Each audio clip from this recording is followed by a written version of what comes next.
Bab 66. Kita harus keluar dari sini, ujar Langdon kepada Catherine, hanya masalah waktu sebelum mereka mengetahui di mana kita berada. Dia berharap Bellamy berhasil lolos. Catherine tampak masih terpaku pada batu puncak emas. Ia tampak tidak percaya bahwa inskripsinya sangat tidak membantu. Dia sudah mengeluarkan batu puncak itu dari kotak, meneliti semua sisinya, dan kini dengan hati-hati memasukkannya kembali ke dalam kotak. Rahasianya tersembunyi di dalam ordo, pikir Langdon. Sangat membantu. Kini Langdon mendapati dirinya bertanya-tanya, Peter keliru mengenai isi kotak itu. Piramida dan batu puncak diciptakan lama sebelum lelaki itu dilahirkan, dan dia hanya menjalankan perintah nenek moyangnya, menyimpan sebuah piramida yang mungkin sama misteriusnya baginya, seperti juga bagi Catherine. Apa yang kuharapkan? Pikir Langdon bertanya-tanya. Semakin banyak yang diketahuinya malam ini mengenai legenda piramida Mason, tampaknya semakin tidak masuk akal semuanya. Aku mencari tangga spiral tersembunyi yang ditutupi oleh batu besar. Sesuatu mengatakan kepada Langdon bahwa dia hanya mengejar bayang-bayang. Walaupun demikian, memecahkan kode piramida ini tampaknya merupakan peluang terbesarnya untuk menyelamatkan Peter. Robert, apakah tahun 1514 ada artinya bagimu? 1514. Pertanyaan itu tampaknya tidak berhubungan dengan apapun. Langdon mengangkat bahu. Tidak ada. Mengapa? Catherine menyerahkan kotak batu itu. Lihat, kotaknya bertanggal. Lihatlah di bawah lampu. Langdon duduk di meja dan mengamati kotak berbentuk kubus itu di bawah lampu. Dengan lembut, Catherine meletakkan tangannya di bahu Langdon, dan membungkuk untuk menunjukkan teks mungil yang ditemukannya terukir di bagian luar kotak, di dekat pojok bawah salah satu sisinya. 1514 AD. Masehi, ujar Catherine, seraya menunjuk ke dalam kotak. Memang, ukiran itu menggambarkan angka 1514, diikuti huruf A dan D yang ditulis dengan gaya tidak biasa. 1514 AD, tanggal ini, kata Catherine yang mendadak kedengaran penuh harap, mungkin merupakan kaitan yang hilang. Kubus tertanggal ini tampak sangat menyerupai batu pertama Mason, jadi mungkin tulisan ini menunjuk ke sebuah batu pertama asli. Mungkin ke sebuah gedung yang dibangun pada 1514 Masehi. Langdon nyaris tidak mendengarnya. 1514 AD bukanlah tanggal. Simbol AD, seperti yang akan dikenali oleh semua mahasiswa seni abad pertengahan, adalah simbatura, simbol yang digunakan sebagai pengganti tanda tangan, yang terkenal. Banyak di antara para filosof, seniman, dan pengarang kuno yang menandatangani karya mereka dengan simbol atau monogram unik mereka sendiri sebagai pengganti nama. Praktik ini menambahkan pesona misterius pada karya mereka, dan juga melindungi mereka dari hukuman seandainya tulisan atau karya seni mereka dianggap bertentangan dengan penguasa. Dalam kasus simbatura ini, huruf AD bukanlah singkatan dari Anno Domini Masehi, melainkan merupakan bahasa Jerman untuk sesuatu yang benar-benar berbeda. Langdon langsung melihat semua teka-tekinya terpecahkan. Dalam hitungan detik, dia yakin dirinya tahu pasti cara memecahkan kode piramida. Catherine, kau berhasil, katanya serta berkemas-kemas. Hanya itu yang kita perlukan. Ayo pergi. Akan kujelaskan dalam perjalanan. Catherine tampak takjub. Tanggal 1514 AD benar-benar ada artinya buatmu. Langdon mengedipkan sebelah mata dan berjalan ke AD bukan tanggal Catherine. Itu nama orang. Bab 67. Di sebelah barat Embassy Row semuanya kembali hening di dalam kebun berdinding dengan mawar-mawar abad ke-12 dan gazebo rumah bayangan. Di sisi lain jalan masuk, pemuda itu membantu atasannya yang bungkuk berjalan melintasi halaman luas. Dia membiarkanku menuntunnya. Biasanya, lelaki tua buta itu menolak bantuan, lebih suka menjelah berdasarkan ingatan saja pada saat berada di tanah tempat perlindungannya. Akan tetapi malam ini tampaknya dia ingin segera masuk dan membalas telepon Warren Bellamy. "Terima kasih," ujar lelaki tua itu ketika mereka memasuki gedung tempat ruang kerjanya berada. "Aku bisa menemukan jalanku dari sini, Pak. Dengan senang hati saya bisa tetap tinggal dan membantu." "Sampai di sini saja," kata lelaki tua itu, seraya melepaskan tangan penolongnya dan bergegas menyeret langkah memasuki kegelapan. "Selamat malam." Pemuda itu meninggalkan gedung dan berjalan kembali melintasi halaman luas menuju kediaman sederhananya di tanah itu. Saat memasuki tempat tinggalnya, dia diusik rasa penasaran. Lelaki tua itu jelas terganggu oleh pertanyaan yang diajukan Mr. Bellamy, tetapi pertanyaan itu tampak aneh, nyaris tidak ada artinya. Tidak adakah pertolongan untuk putra si janda? Dalam imajinasi terliarnya, dia tidak bisa menebak apa kemungkinan artinya. Dengan bingung, dia menuju komputer dan mengetik untuk mencari frasa yang persis sama ini. Yang mengejutkannya, muncul berhalaman-halaman referensi dan semuanya mengutip pertanyaan yang sama ini. Dia membaca semua informasi itu dengan takjub.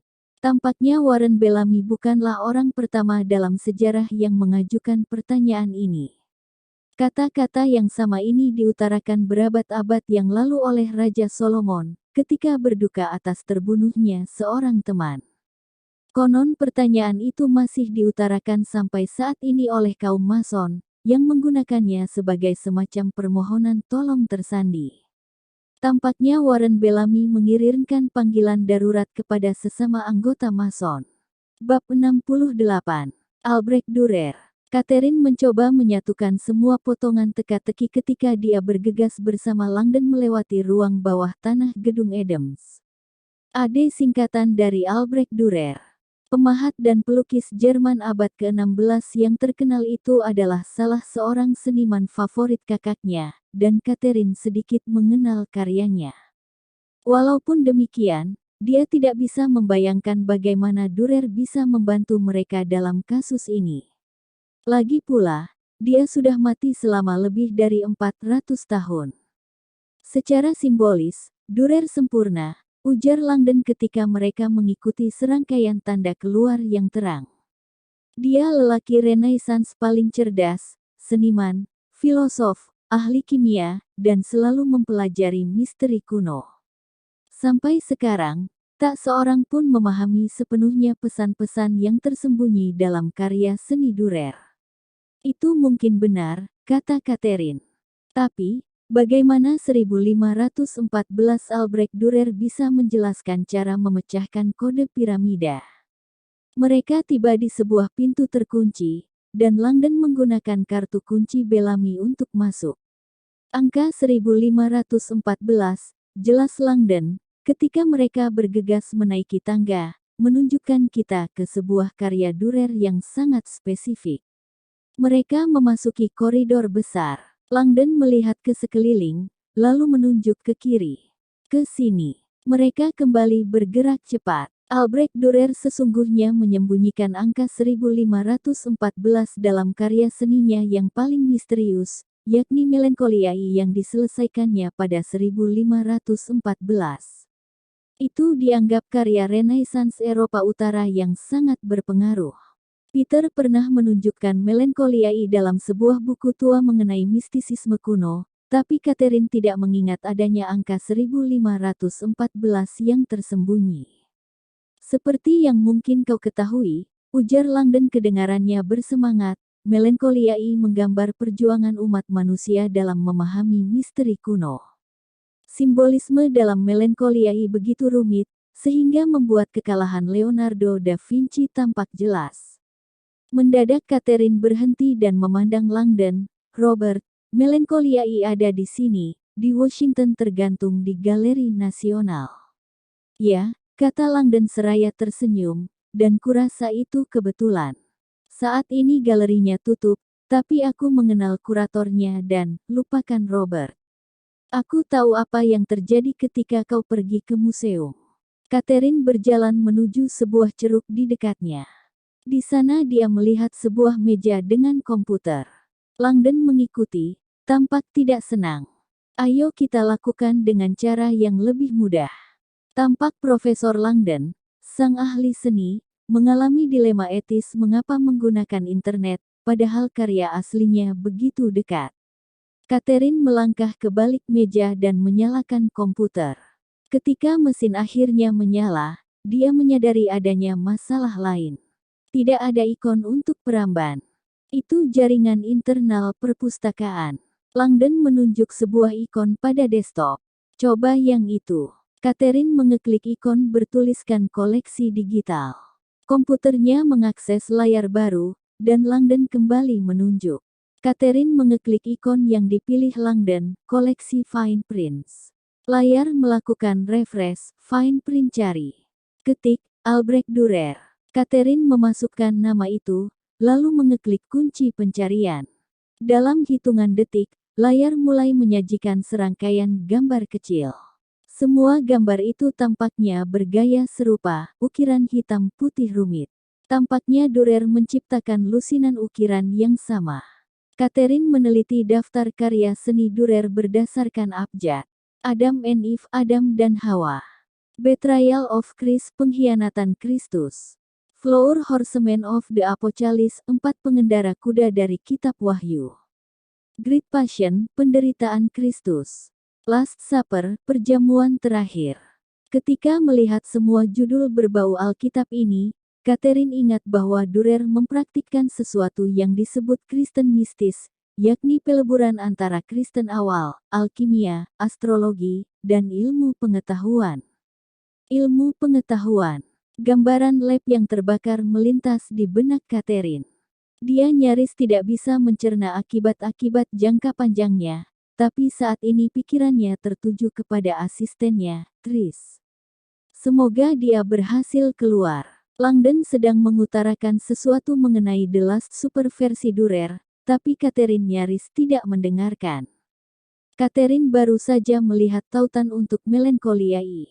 Dia mengeklik mouse, dan halaman itu menyajikan informasi umum, Melancholiae, 1514 Albrecht Dürer, ukiran pada lempeng perunggu koleksi Rosenwald National Gallery of Art Washington DC. Ketika Catherine menggulung layar ke bawah, sebuah gambar digital resolusi tinggi yang menunjukkan mahakarya Dürer muncul dengan segala kemegahannya. Catherine menatap dengan takjub. Dia sudah lupa berapa usia karya itu. Langdon tergelak memahami. Seperti yang kubilang, teks itu tersandi. Melancholiae terdiri atas sosok muram dengan sepasang raksasa duduk di depan sebuah bangunan batu, dikelilingi kumpulan benda paling aneh dan berlainan yang bisa dibayangkan, yakni timbangan, anjing kurus kering, peralatan tukang kayu, pasir, berbagai bentuk geometris 3 dimensi, lonceng yang tergantung, malaikat gemuk kecil bersayap, pisau dan tangga. Samar-samar Catherine ingat cerita kakaknya bahwa malaikat bersayap itu merupakan representasi manusia jenius, pria hebat yang bertopang dagu, tampak muram, masih belum menemukan pencerahan. Si jenius itu dikelilingi semua simbol kecerdasan manusia, benda-benda ilmu pengetahuan, matematika, ilmu alam, geometri, bahkan pertukangan, tetapi dia masih belum menaiki tangga menuju pencerahan sejati. Bahkan, manusia jenius pun mengalami kesulitan dalam memahami misteri kuno. Secara simbolis, jelas Langdon, ini merepresentasikan kegagalan manusia untuk mengubah kecerdasan manusia menjadi kekuatan menyerupai Tuhan. Dalam istilah alkimia, itu merepresentasikan ketidakmampuan kita untuk mengubah timah menjadi emas. Bukan pesan yang membangkitkan semangat, ujar Catherine mengiyakan. Jadi, bagaimana gambar ini bisa membantu kita? Dia tidak melihat angka 1514 tersembunyi yang dibicarakan Langdon. Keteraturan dari kekacauan, ujar Langdon seraya tersenyum simpul. Persis seperti yang dijanjikan oleh kakakmu. Dia merogoh saku dan mengeluarkan kisi huruf-huruf yang ditulisnya berdasarkan ciper mason. Saat ini, kisi ini tidak ada artinya. Ia membentangkan kertas itu di meja. Catherine mengamati kisi itu. Jelas tidak ada artinya. Tapi Durer akan mengubahnya. Dan bagaimana caranya melakukan hal itu? Alkimia linguistik, Langdon menunjuk layar komputer. Lihat dengan cermat. Ada sesuatu yang tersembunyi di dalam mahakarya ini, itu akan menjadikan 16 huruf yang kita masukkan. Dia menunggu. Sudah kau lihat, cari angka 15-14. Catherine sedang tidak ingin bermain sekolah-sekolahan. Robert, aku tidak melihat apa-apa, bola dunia, tangga, pisau, polihedron, timbangan. Aku menyerah. Lihat, di sana, di latar belakang. Diukirkan pada bangunan di belakang malaikat itu. Di bawah lonceng, Durer mengukirkan sebuah persegi 4 penuh angka. Kini Catherine melihat persegi 4 berisikan angka-angka, di antaranya 15-14. Catherine, persegi 4 itu adalah kunci untuk memecahkan kode-kode piramida. Perempuan itu memandangnya dengan terkejut. Itu bukan sembarang persegi 4, ujar Langdon seraya menyeringai. Itu, Miss Solomon adalah persegi 4 ajaib. Bab 69. Kemana mereka membawaku? Bellamy masih ditutupi matanya di kursi belakang mobil. Setelah perhentian singkat di suatu tempat di dekat perpustakaan Kongres, kendaraan itu melaju kembali, tapi hanya selama beberapa menit. Kini SUV itu berhenti lagi, setelah hanya melaju sebentar, kira-kira 1 blok.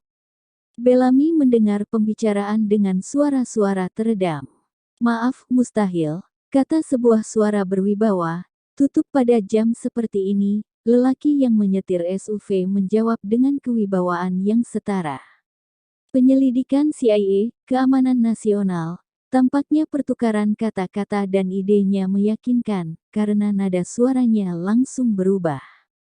Ya, tentu saja, pintu masuk petugas pelayanan, terdengar suara menggelinding keras yang kedengarannya seperti pintu garasi.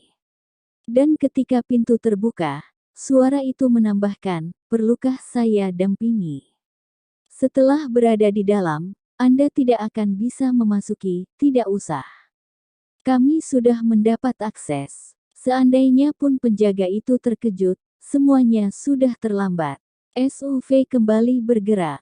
Kendaraan itu maju sekitar 50 meter, lalu berhenti. Pintu tebal bergemuruh menutup kembali di belakang mereka. Keheningan. Bellamy menyadari bahwa tubuhnya gemetar. Dengan suara berdebum, pintu belakang SUV terbuka. Rasa sakit menusuk bahu Bellamy ketika seseorang menyeretnya keluar dengan menarik kedua lengannya, lalu mengangkatnya agar berdiri. Tanpa kata, sebuah tenaga kuat menuntunnya melintasi bentangan luas jalanan. Tercium bau tanah aneh yang tidak bisa dikenalinya. Terdengar langkah kaki seseorang yang berjalan bersama mereka, tapi tak terdengar sepatah kata pun suara. Mereka berhenti di sebuah pintu, dan Bellamy mendengar denting elektronik. Pintu terbuka. Bellamy diseret melewati beberapa koridor, dan mau tak mau dia memperhatikan udaranya yang lebih hangat dan lebih lembab. Mungkin kolam renang tertutup. Tidak, bau udaranya bukan klorin, tapi jauh lebih tajam dan menyerupai tanah. Di mana gerangan kita? Bellamy tahu, dia tidak mungkin lebih jauh dari 1 atau 2 blok dari gedung Capitol. Sekali lagi mereka berhenti, dan sekali lagi dia mendengar denting elektronik pintu pengaman. Pintu yang ini membuka dengan suara berdesis. Ketika mereka mendorongnya melewati pintu, bau yang tercium tidak mungkin keliru. Kini Bellamy menyadari di mana mereka berada. Astaga, dia sering datang kemari, walaupun tidak pernah melalui pintu masuk petugas pelayanan. Gedung kaca yang menakjubkan ini hanya berjarak 300 meter dari gedung Capitol, dan secara teknis merupakan bagian dari kompleks Capitol. Aku mengurus tempat ini. Kini Bellamy menyadari bahwa rangkaian kunci-kunci miliknya sendirilah yang memberi mereka akses. Lengan-lengan kuat mendorongnya melewati ambang pintu, menuntunnya menyusuri lorong berliku-liku yang dikenalnya. Kehangatan dan kelembapan tempat ini biasanya terasa nyaman baginya. Malam ini dia berkeringat. Apa yang kita lakukan di sini? Mendadak Bellamy dihentikan dan didudukkan di atas sebuah bangku. Lelaki berotot tadi melepaskan borgol Bellamy sebentar, hanya untuk kembali mengaitkannya pada bangku di belakang punggungnya. Apa yang kau inginkan dariku? Desak Bellamy dengan jantung berdentam-dentam liar. Satu-satunya jawaban yang dia terima hanyalah suara bot berjalan pergi dan pintu kaca bergeser menutup, lalu keheningan. Keheningan total. Mereka hendak meninggalkanku begitu saja di sini. Kini keringat Bellamy semakin membanjir ketika dia berjuang membebaskan tangannya. Aku bahkan tidak bisa melepaskan penutup mata. Tolong, teriaknya. Siapa saja, meski berteriak dengan panik sekalipun, Bellamy tahu tidak ada satu orang pun akan mendengarnya. Ruangan kaca yang besar ini, yang sebagiannya hutan, benar-benar kedap udara ketika pintu-pintu tertutup. Mereka meninggalkanku di dalam hutan, pikirnya. Tak seorang pun akan menemukanku sampai pagi. Lalu dia mendengarnya. Suara itu nyaris tak terdengar, tapi membuat Bellamy ketakutan, mengalahkan suara apapun yang pernah didengarnya sepanjang hidupnya. Sesuatu sedang bernapas. Sangat dekat. Dia tidak sendirian di bangku itu. Mendadak desis pemantik sulfur terdengar begitu dekat di wajahnya, sehingga dia bisa merasakan panasnya. Bellamy terhenyak, secara insting menarik kuat-kuat borgolnya. Lalu, tanpa disertai peringatan, sebuah tangan berada di wajahnya, melepaskan penutup matanya. Api di hadapan Bellamy terpantul di mata hitam Inoue Sato ketika perempuan itu menyulut rokok yang tergantung di bibirnya yang hanya berjarak beberapa inci dari wajah Bellamy. Perempuan itu menatapnya dalam cahaya bulan yang menembus langit-langit kaca. Dia tampak senang melihat Bellamy ketakutan. Jadi, Mr. Bellamy, ujar Sato seraya mematikan api. Dari mana kita akan memulai? Bab 70.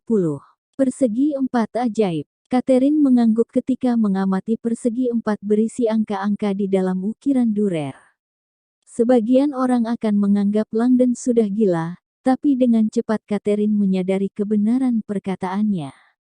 Istilah persegi 4 ajaib bukan mengacu pada sesuatu yang ajaib, tapi pada sesuatu yang matematis. Nama itu diberikan untuk kisi yang terdiri atas urutan angka yang diatur dengan cara sedemikian rupa sehingga hasil penjumlahan angka-angka pada baris, kolom, dan diagonalnya sama. Diciptakan kira-kira 4000 tahun yang lalu oleh seorang ahli matematika di Mesir dan di India, beberapa orang masih percaya bahwa persegi 4 ajaib ini memiliki kekuatan ajaib. Catherine pernah membaca bahwa saat ini pun, orang-orang India salah menggambarkan persegi 4 ajaib 3x3 yang disebut kubera kolam pada altar-altar pemujaan mereka. Tapi sebagian besar manusia modern memasukkan persegi 4 ajaib ke dalam kategori matematika rekreasional. Beberapa orang masih memperoleh kesenangan dari pencarian konfigurasi-konfigurasi ajaib baru. Sudoku untuk orang-orang jenius. Dengan cepat Catherine menganalisis persegi 4 Dürer, menjumlahkan angka-angka dalam beberapa baris dan kolomnya. 163, 2, 1, 3, 5, 1, 0, 1, 1, 8, 9, 6, 7, 1, 2, 4, 1, 5, 1, 4, 1, 34, katanya. Semua arah berjumlah 34. Tepat sekali, ujar Langdon. Tapi tahukah kau kalau segi 4 ajaib ini terkenal karena Dürer berhasil mencapai sesuatu yang tampaknya mustahil.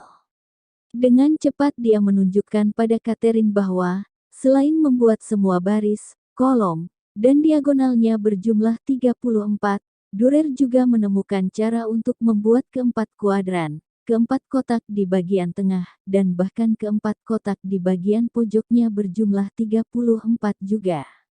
Tapi yang paling menakjubkan adalah kemampuan Dürer menempatkan angka 15 dan 14 bersama-sama di bagian paling bawah, sebagai petunjuk tahun ketika dia menyelesaikan pencapaian luar biasa ini. Catherine meneliti angka-angka itu, merasa takjub oleh semua kombinasinya. Nada suara Langdon kini menjadi semakin bersemangat. Yang luar biasa untuk pertama kalinya dalam sejarah, Melancholiae merepresentasikan kemunculan persegi empat ajaib dalam kalangan seni Eropa. Beberapa sejarawan percaya, ini cara tersandi Dürer untuk menunjukkan bahwa misteri kuno telah meninggalkan alam misteri Mesir dan kini disimpan oleh perkumpulan-perkumpulan rahasia Eropa.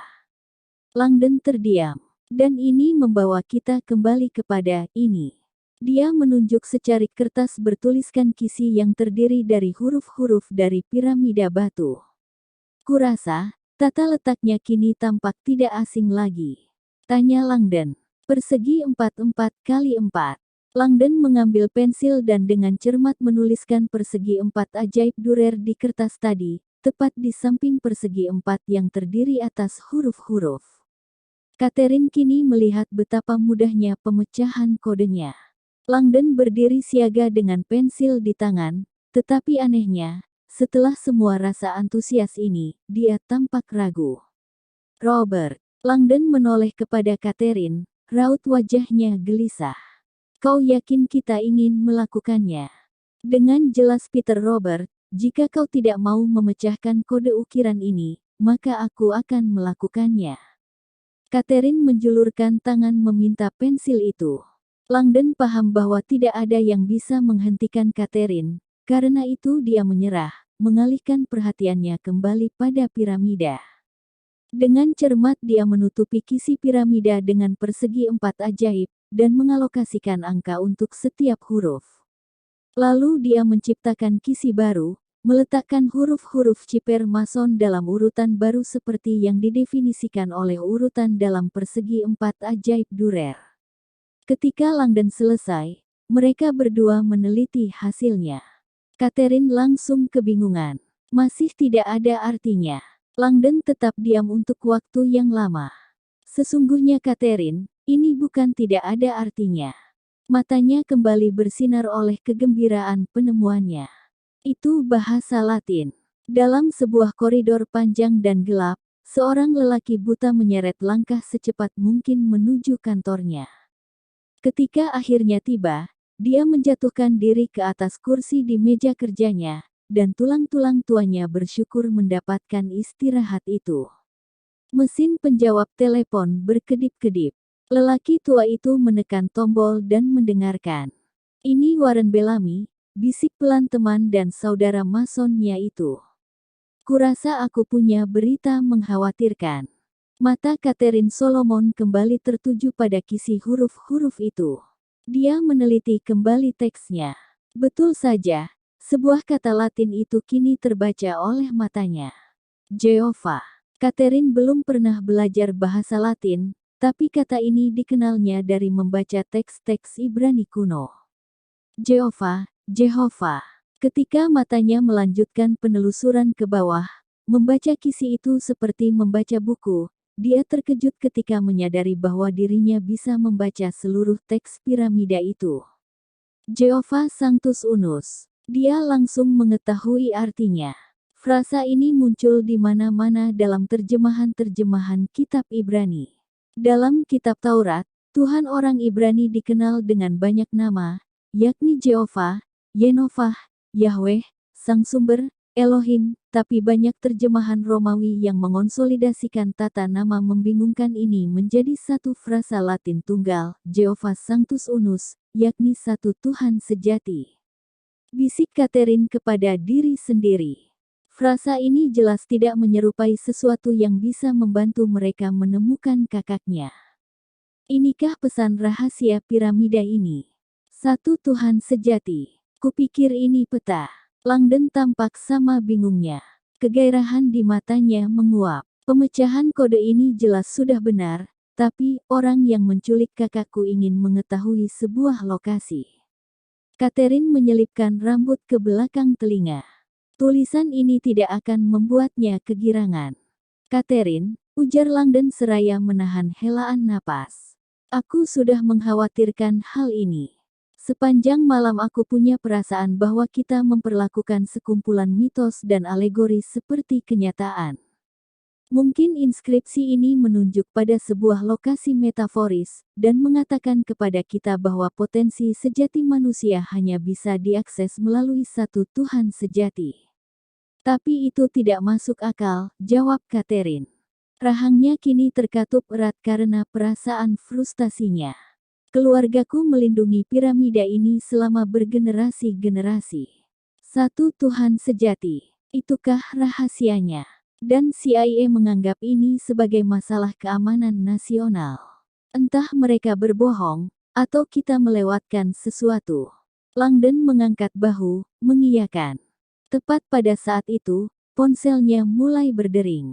Di dalam kantor berantakan yang didereti buku kuno, lelaki tua itu membungkuk di meja, menggenggam gagang telepon dengan tangan artritisnya. Telepon berdering dan berdering. Akhirnya, sebuah suara ragu menjawab. Halo. Suara rendah, tapi ragu. Lelaki tua itu berbisik, aku diberitahu kalau kau memerlukan tempat perlindungan. Lelaki di ujung telepon tampak terkejut. Siapa ini? Apakah Warren Bell? Jangan sebut nama, ujar lelaki tua itu. Katakan, apakah kau berhasil melindungi peta yang dipercayakan kepadamu? Muncul keheningan akibat keterkejutan. Ya, tapi kurasa itu tidak penting. Tidak banyak yang dikatakannya. Seandainya pun itu peta, maka tampaknya lebih metaforis daripada tidak.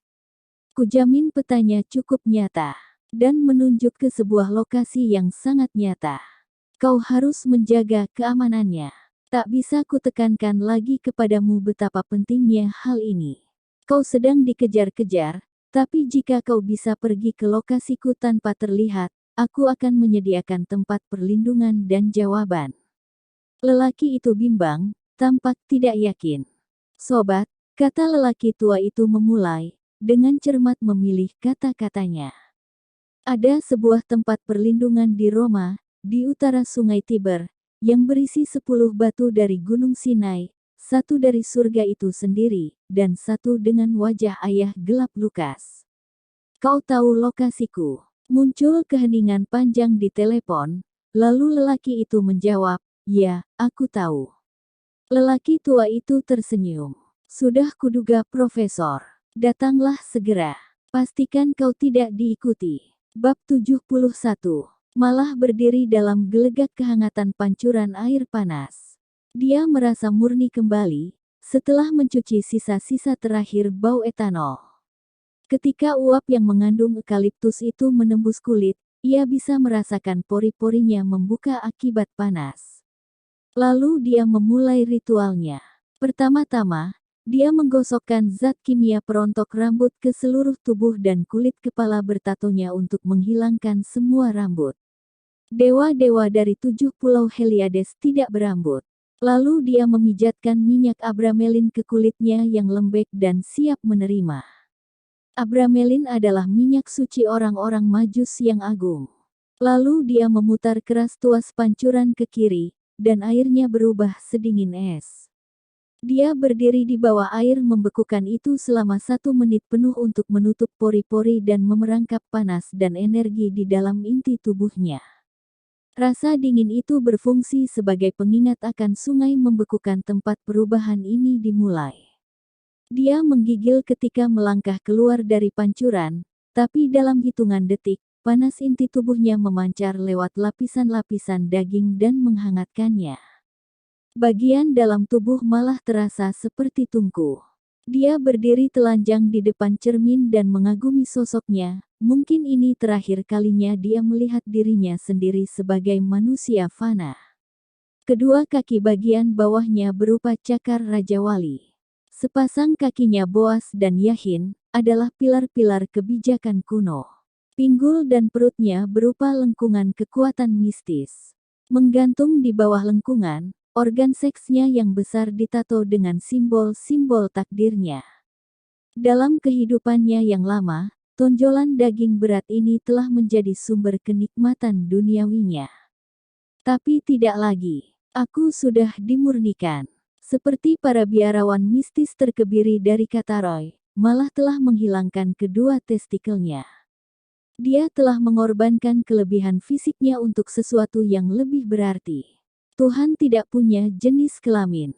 Setelah menanggalkan ketidaksempurnaan manusianya dari jenis kelamin, dan juga dorongan duniawi godaan seksual, malah berubah menyerupai Ouranos, Attis, Sper dan para penyihir agung terkebiri dari legenda Raja Arthur.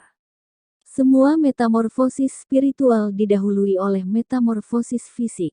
Begitulah ajaran dari semua dewa yang agung, mulai dari Osiris, Tam, Yesus, Siva, sampai Buddha sendiri. Aku harus menanggalkan manusia yang menyelubungiku. Dengan cepat malah mengalihkan pandangan ke atas melewati Phoenix berkepala dua di dada, melewati kolase sigil-sigil kuno yang menghiasi wajahnya, dan langsung menuju puncak kepala.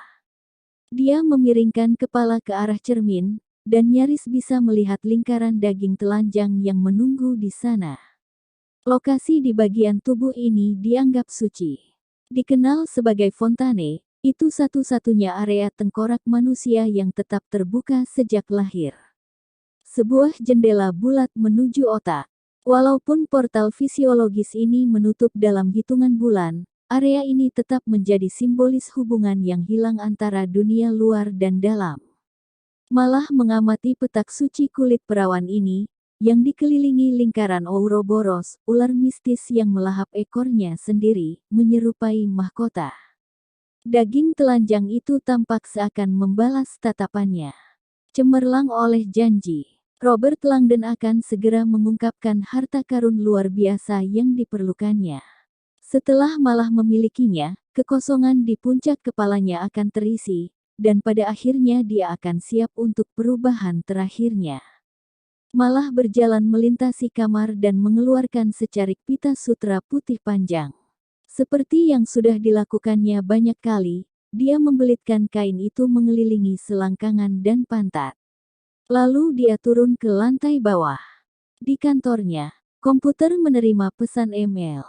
Dari kontaknya, yang kau perlukan kini berada dalam jangkauan. Kau akan kuhubungi dalam waktu 1 jam, sabar. Malah tersenyum. Sudah saatnya melakukan persiapan terakhir. Bab 72.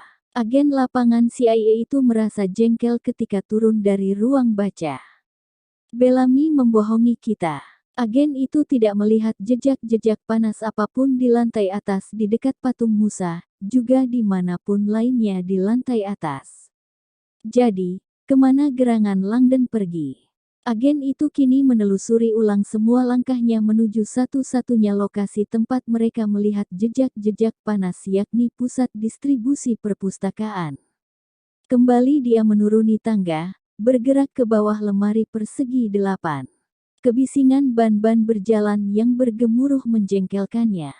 Dia melangkah ke dalam ruangan, mengenakan kacamata termal besarnya, dan meneliti ruangan. Tidak ada apa-apa. Dia memandang ke arah rak-rak. Pintu hancur itu masih tampak panas akibat ledakan tadi. Selain itu, dia tidak melihat astaga. Agen itu terlompat ke belakang ketika pendaran cahaya tak terduga melayang memasuki bidang penglihatannya. Bagaikan sepasang hantu, jejak-jejak berkilau suram itu memperlihatkan dua manusia yang baru saja muncul dari dinding di atas ban-ban berjalan. Jejak-jejak panas. Dengan terpukau, agen itu mengamati ketika kedua penampakan itu mengitari ruangan di atas putaran ban berjalan, lalu menghilang dengan kepala terlebih dahulu ke dalam lubang sempit di dinding. Mereka keluar mengendarai ban berjalan. Itu gila. Selain menyadari bahwa mereka baru saja kehilangan Robert Langdon lewat lubang di dinding, agen lapangan itu kini menyadari adanya masalah baru. Langdon tidak sendirian. Dia hendak menyalakan alat komunikasinya dan memanggil pemimpin tim, tapi pemimpin tim mengalahkannya. Semuanya, kami menemukan Volvo yang ditinggalkan di plaza di depan perpustakaan. Terdaftar atas nama Catherine Solomon. Saksi mata mengatakan, perempuan itu belum lama memasuki perpustakaan. Kami curiga dia bersama Robert Langdon. Direktur Sato memerintahkan agar kita segera mencari mereka berdua. Aku mendapat jejak panas keduanya. teriak agen lapangan itu di dalam ruang distribusi.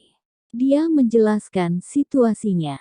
Agen lapangan itu sudah meneliti skema referensi karyawan di papan buletin. Gedung Adams, jawabnya. 1 blok dari sini. Semuanya berangkat ke Gedung Adams. Sekarang. Bab 73. Tempat perlindungan. Jawaban.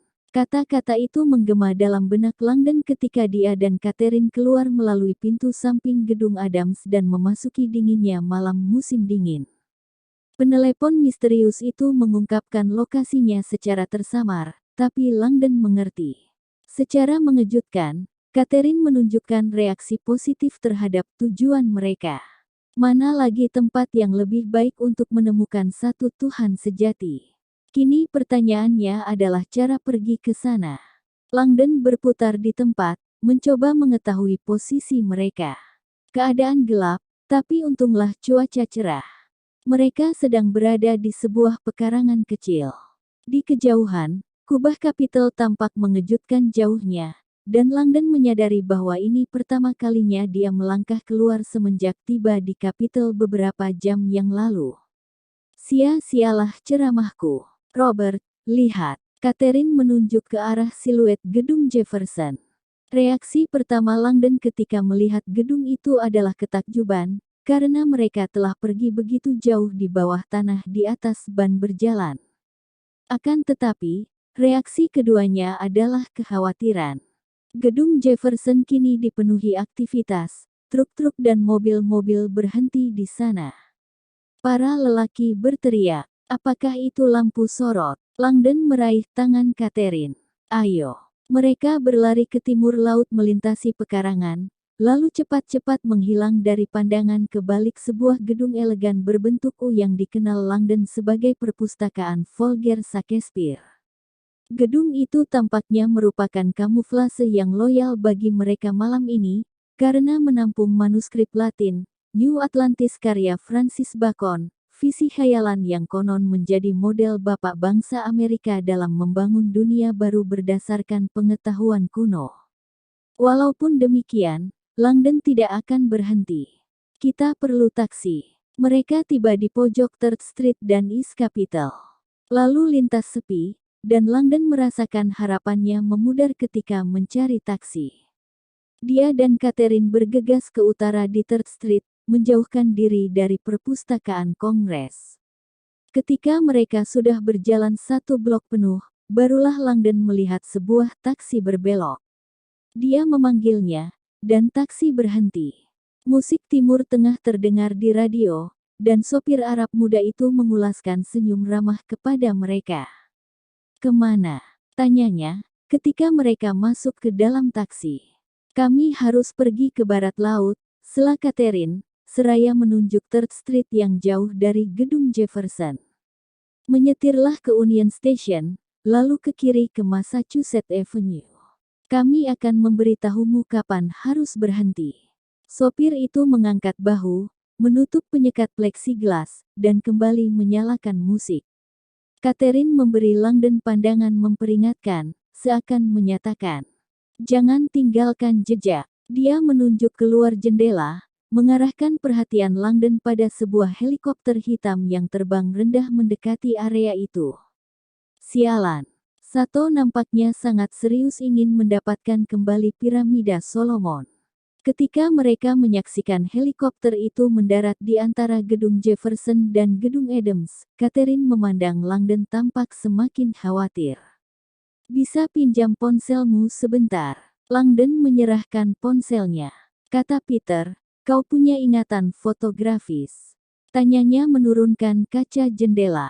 "Dan kau ingat semua nomor telepon yang pernah kau hubungi?" "Itu benar." Tapi Catherine melemparkan ponsel Langdon ke dalam malam. Langdon menoleh di kursinya, menyaksikan ponselnya berguling-guling dan hancur berkeping-keping di atas aspal di belakang mereka. "Untuk apa itu?"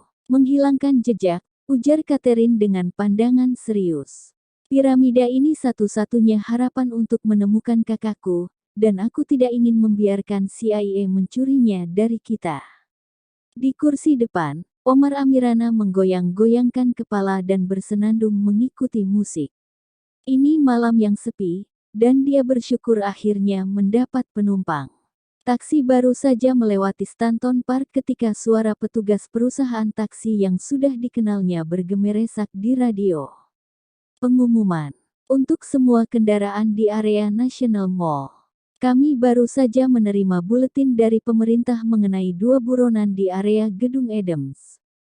Omar mendengarkan dengan takjub ketika petugas itu menggambarkan dengan tepat pasangan yang sedang berada di dalam taksinya. Dengan gelisah dia melirik kaca spion. Omar harus mengakui, lelaki jangkung itu, entah bagaimana memang tampak tidak asing lagi. Pernahkah aku melihatnya di foto buronan Amerika yang paling dicari? Dengan hati-hati Omar meraih handset radio. Petugas, katanya. Dia bicara pelan di mikrofon. Ini taksi nomor 134. Kedua orang yang kau tanyakan, mereka berada di dalam taksiku saat ini. Petugas itu langsung memberitahu Omar apa yang harus dilakukan. Tangan Omar gemetar ketika menekan nomor telepon yang diberikan oleh petugas itu kepadanya. Suara yang menjawab terdengar tegang dan efisien seperti suara tentara. Agen Turner Simpkins, operasi lapangan CIA.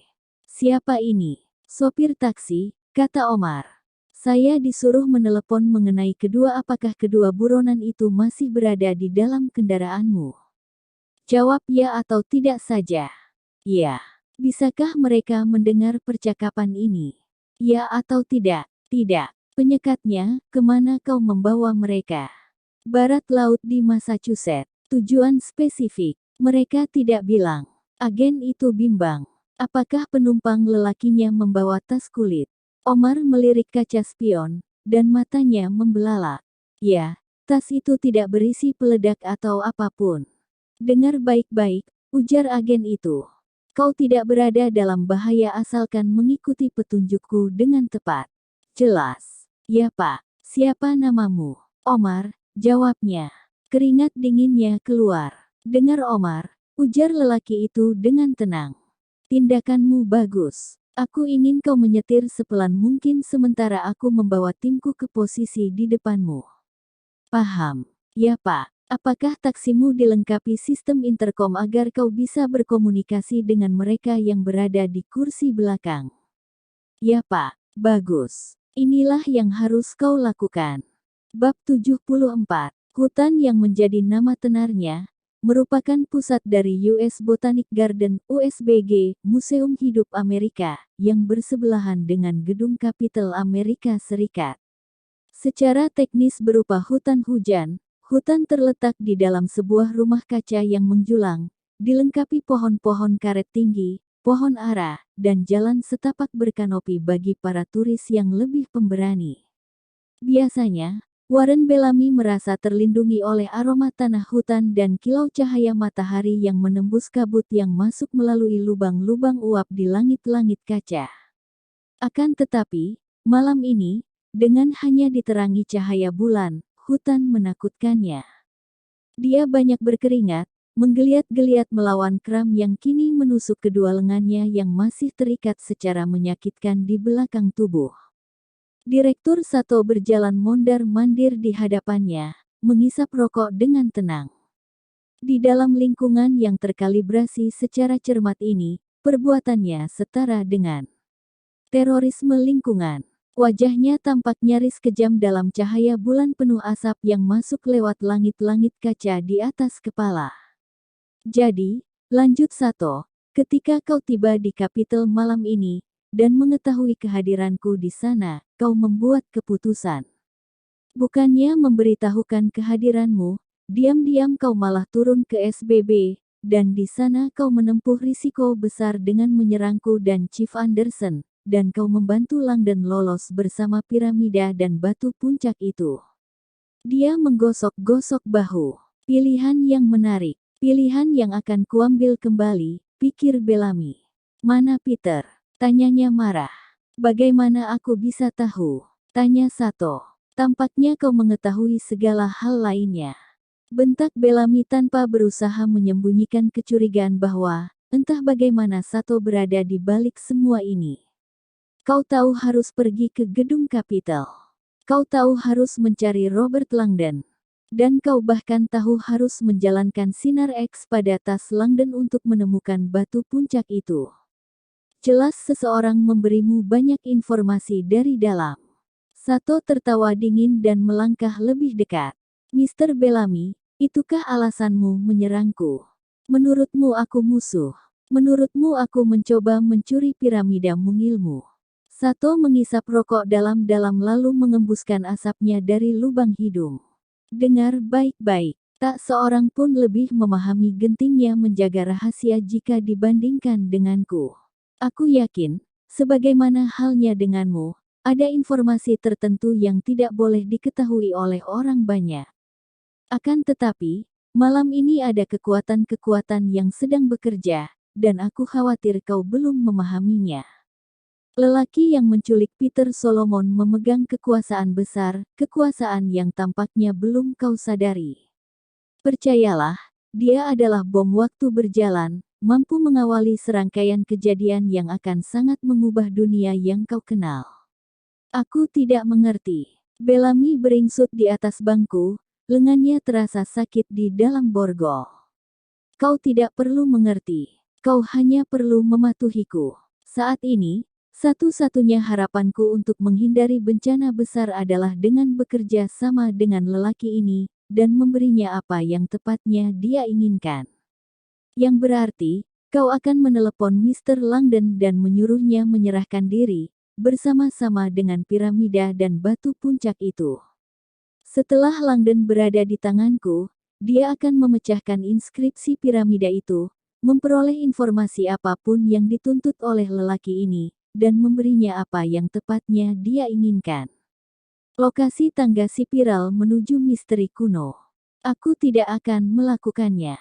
Aku sudah bersumpah untuk merahasiakannya. Sato meledak. Aku tak peduli sumpah apa yang kau ucapkan, aku akan menjebloskanmu ke dalam penjara begitu cepat. Ancam aku semaumu, ujar Bellamy membangkang. Aku tidak akan membantumu. Sato menghela nafas panjang, dan kini bicara dengan berbisik menakutkan. Mr. Bellamy, kau sama sekali tidak tahu yang terjadi malam ini bukan? Keheningan tegang, yang menggantung selama beberapa saat, akhirnya dipecahkan oleh suara ponsel Sato. Dia memasukkan tangan ke dalam saku, lalu mengeluarkan ponsel dengan bersemangat. Bicaralah, katanya seraya mendengarkan dengan saksama. Di mana taksi mereka sekarang? Berapa lama? Oke bagus. Buru mereka ke US Botanic Garden. Pintu masuk petugas pelayan. Dan pastikan kau memberiku piramida dan batu puncak itu. Sato menutup telepon, dan kembali memandang Bellamy dengan senyum bangga. Wah, tampaknya kau sudah tidak berguna lagi. Bab 75. Robert Langdon menatap dengan pandangan kosong, merasa terlalu lelah untuk mendesak sopir taksi lamban itu agar menyetir lebih cepat. Di sampingnya, Catherine juga terdiam, tampak frustasi karena tidak memahami apa yang membuat piramida itu begitu istimewa.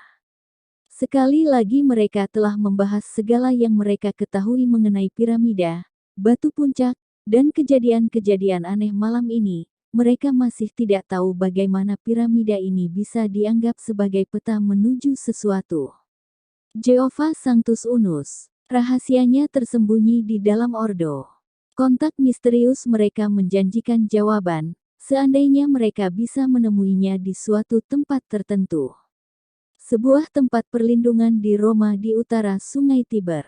Langdon tahu, Roma baru milik Bapak Bangsa Amerika Serikat telah diganti namanya menjadi Washington pada awal sejarahnya, tetapi sisa-sisa Romawi asli mereka masih ada. Air Sungai Tiber masih mengalir ke dalam Sungai Potomac, para senator masih bersidang di bawah replika kubah St. Peter dan Vulcan dan Minerva masih mengawasi api rotunda yang telah lama padam. Jawaban yang dicari Langdon dan Catherine tampaknya menunggu mereka hanya beberapa kilometer jauhnya. Barat laut di Massachusetts Avenue. Tujuan mereka benar-benar sebuah tempat perlindungan di utara Sungai Tiber, Washington. Langdon berharap sopir menyetir lebih cepat. Mendadak Catherine duduk tegak di kursinya, seakan baru saja menyadari sesuatu. Astaga, Robert. Dia berpaling kepada Langdon, wajahnya berubah pucat. Dia bimbang sejenak, lalu bicara dengan tegas. Kita salah jalan, tidak ini benar, bantah Langdon. Barat laut di Massachusetts. Tidak, maksudku kita pergi ke tempat yang keliru, Langdon kebingungan. Dia sudah menjelaskan kepada Catherine bagaimana caranya mengetahui lokasi yang dijelaskan oleh penelepon misterius itu. Berisi 10 batu dari Gunung Sinai, 9 dari surga itu sendiri, dan 1 dengan wajah ayah gelap Lukas. Hanya ada 1 gedung di bumi yang bisa memenuhi pernyataan-pernyataan itu. Dan kesanalah tepatnya taksi ini menuju. Catherine, aku yakin lokasinya benar. Tidak, teriak Catherine. Kita tidak perlu pergi ke sana lagi. Aku sudah memahami piramida dan batu puncak itu. Aku sudah paham semuanya. Langdon takjub. Kau memahaminya? Ya, kita harus pergi ke Freedom Plaza. Kini Langdon kebingungan. Freedom Plaza, walaupun berada di dekat situ, tampaknya benar-benar tidak berhubungan. Jehovah Sanctus Unus, ujar Catherine. Satu Tuhan sejatinya orang Ibrani. Simbol suci orang Ibrani adalah bintang Yahudi, yakni stempel Solomon, simbol penting bagi Mason. Dia mengeluarkan selembar uang kertas $1 dari saku. Pinjam pena. Dengan bingung Langdon mengeluarkan pena dari jaket.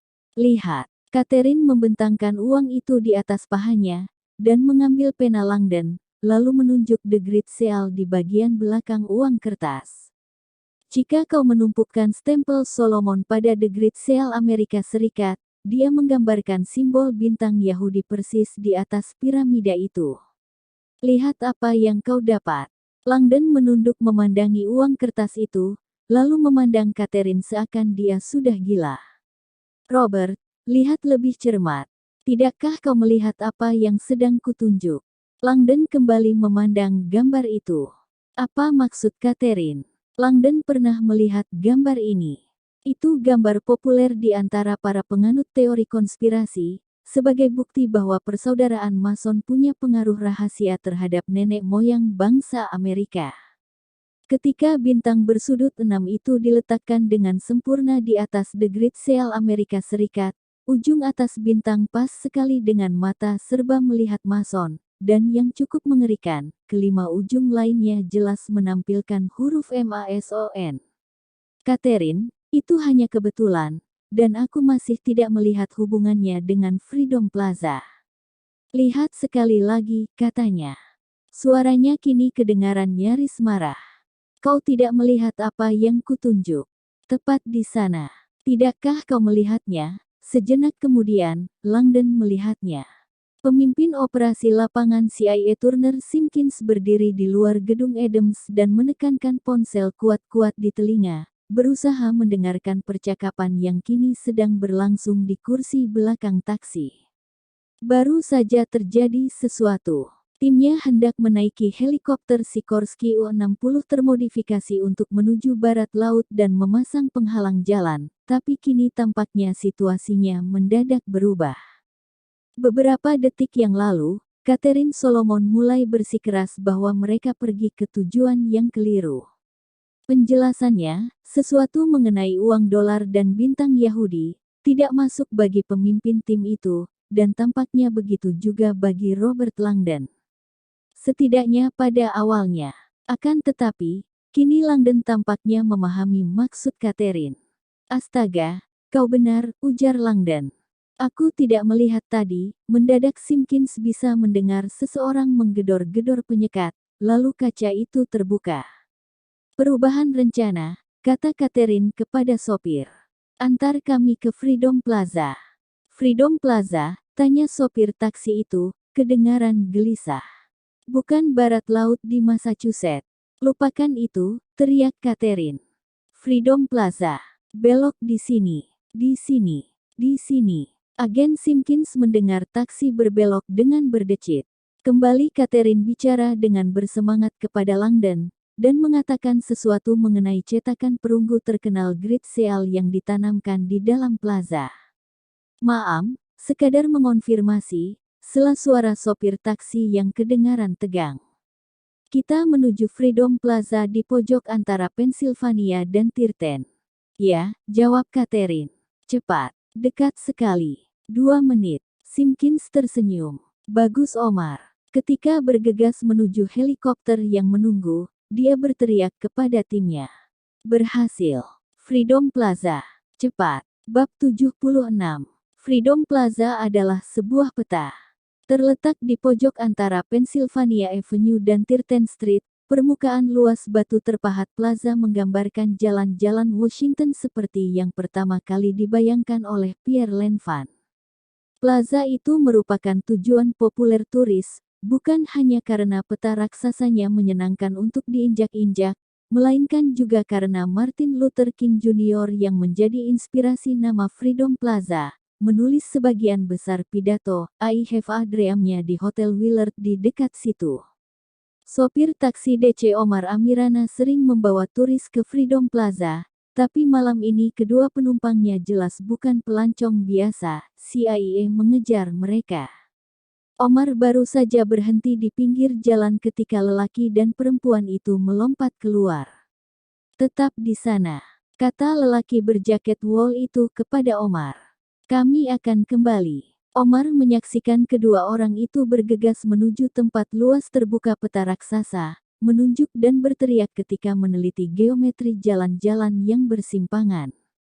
Omar meraih ponsel dari dashboard. "Pak, Anda masih di sana?" "Ya Omar," teriak sebuah suara nyaris tak terdengar di tengah suara gemuruh di ujung telepon sana. "Di mana mereka sekarang?" "Di atas peta. Tampaknya mereka sedang mencari sesuatu." "Jangan biarkan mereka lepas dari pandangan," teriak agen itu. "Aku hampir sampai." Omar menyaksikan ketika dengan cepat kedua buronan itu menemukan The Great Seal terkenal plaza, salah satu medali perunggu terbesar yang pernah dicetak. Mereka berdiri di atasnya sejenak, lalu segera menunjuk ke barat daya. Lelaki berjaket itu kemudian berlari kembali menuju taksi. Cepat-cepat Omar meletakkan telepon di dashboard ketika lelaki itu tiba dengan terengah-engah. "Ke arah mana Alexandria, Virginia?" desaknya. "Alexandria." Omar menunjuk ke barat daya, arah yang persis sama yang baru saja ditunjuk oleh lelaki dan perempuan itu. "Tepat sekali," bisik lelaki itu pelan. Dia berbalik dan berkata kepada perempuan itu, "Kau benar, Alexandria." Kini perempuan itu menunjuk papan tanda, metro, terang di dekat situ. Jalur biru langsung menuju ke sana. "Kita harus ke stasiun King Street." Omar dilanda kepanikan. "Oh, tidak." Lelaki itu menoleh kembali kepada Omar dan menyerahkan uang dalam jumlah yang sangat berlebihan untuk ongkos taksinya. "Terima kasih. Sampai di sini saja." Dia mengangkat tas kulitnya dan berlari pergi. "Tunggu. Aku bisa mengantar kalian. Aku sering ke sana." Tapi sudah terlambat. Lelaki dan perempuan itu sudah lesat melintasi plaza. Mereka menghilang ke bawah tangga, menuju stasiun bawah tanah Metro Center. Omar meraih ponsel. "Pak." Mereka lari menuju bawah tanah. "Saya tidak bisa menghentikan mereka. Mereka hendak naik kereta jalur biru menuju Alexandria." "Tetaplah di sana," teriak agen itu. "Aku tiba 15 detik lagi." Omar menunduk memandangi gulungan uang kertas yang diberikan oleh lelaki itu kepadanya. Tampaknya uang kertas yang paling atas adalah uang yang tadi mereka tulisi. Ada bintang Yahudi di atas The Great Seal Amerika Serikat. Dan memang, ujung-ujung, bintang jatuh pada huruf-huruf yang terbaca sebagai Mason. Tanpa disertai peringatan, Omar merasakan getaran yang memekakkan telinga di sekelilingnya, seakan sebuah traktor hendak menabrak taksinya. Dia mendongak, tapi jalanan sepi. Suara itu terdengar semakin keram, dan mendadak sebuah helikopter hitam mengilap muncul dari kegelapan malam dan mendarat dengan keras di tengah peta plaza. Sekelompok lelaki berpakaian hitam melompat keluar. Sebagian besarnya berlari menuju stasiun bawah tanah, tapi seorang di antaranya bergegas menghampiri taksi Omar. Dia membuka pintu penumpang. "Omar, benarkah?" Omar mengangguk, tak mampu bicara. "Apakah mereka mengatakan kemana tujuan mereka?" desak agen itu. "Alexandria. Stasiun King Street," jawab Omar. "Saya menawarkan diri untuk mengantar, tapi apakah mereka menyebut tujuan mereka di Alexandria?" "Tidak." Mereka memandang medali The Great Sale di plaza, lalu mereka bertanya tentang Alexandria, dan mereka membayarku dengan ini. Dia menyerahkan uang dolar dengan diagram aneh itu. Ketika agen itu meneliti uang kertas, mendadak Omar bisa menyatukan semuanya. Mason. Alexandria. Salah satu bangunan Mason paling terkenal di Amerika berada di Alexandria. "Itu dia," ujarnya. "The George Washington Masonic Memorial. Persis di seberang stasiun King Street." "Itu dia," kata agen itu, yang tampaknya baru saja menyadari hal yang sama, ketika semua agen berlari keluar dari stasiun. "Kami gagal," teriak salah seorang dari mereka. "Jalur biru baru saja berangkat. Mereka tidak ada di bawah sana." Agen Simpkins menengok arloji dan kembali memandang Omar. "Berapa lama kereta tiba di Alexandria?" "Setidaknya 10 menit, mungkin lebih." "Omar, kerjamu baik sekali." "Terima kasih." "Sama-sama." "Soal apa ini?" Tapi agen Simpkins sudah berlari kembali ke helikopter, seraya berteriak, "Stasiun King Street. Kita akan tiba di sana mendahului mereka." Dengan kebingungan, Omar menyaksikan burung besar itu terangkat, berbelok tajam ke selatan melintasi Pennsylvania Avenue, lalu bergemuruh memasuki kegelapan malam. Di bawah taksi, sebuah kereta bawah tanah melaju semakin cepat ketika menjauhi Freedom Plaza. Di dalamnya, Robert Langdon dan Catherine Solomon duduk terengah-engah, tak satu pun bicara ketika kereta mengantar mereka ke tujuan. Bab 77. Ingatan itu selalu dimulai dengan cara yang sama. Dia terjatuh, terjengkang menuju sungai tertutup es di dasar jurang yang dalam. Di atasnya, mata kelabu kejam Peter Solomon menatap moncong pistol Andros. Ketika dia terjatuh, dunia diatasi menyurut, semuanya menghilang ketika dia diselubungi awan kabut yang membubung dari air terjun di hulu. Sejenak semuanya putih, bagaikan surga.